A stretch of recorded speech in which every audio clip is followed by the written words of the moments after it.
Saksakallan gunarnavasya Vande Guru Sri Charanaravindan.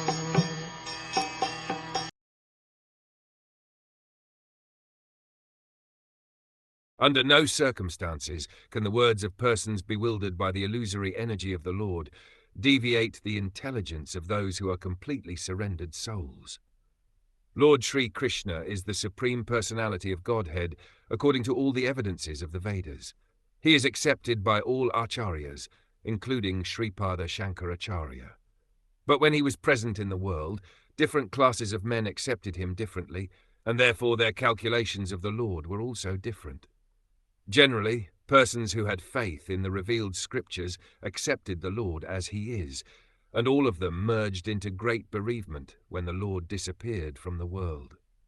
In the first canto, we have already discussed the lamentation of Arjuna and Yudhishthira, to whom the disappearance of Lord Krishna was almost intolerable up to the end of their lives.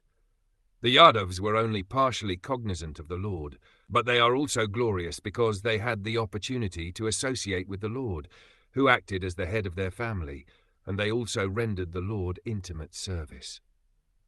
The Yadavs and other devotees of the Lord are different from those who wrongly calculated him to be an ordinary human personality. Such persons are certainly bewildered by the illusory energy. They are hellish and are envious of the Supreme Lord.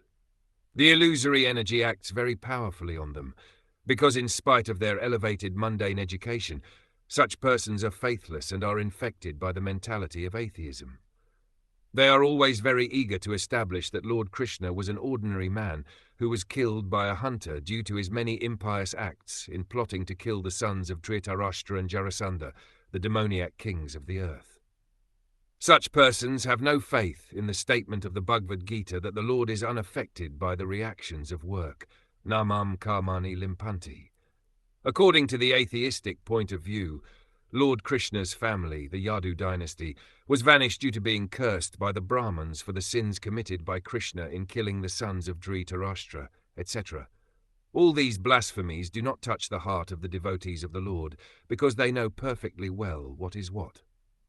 Their intelligence regarding the Lord is never disturbed, but those who are disturbed by the statements of the Asuras are also condemned.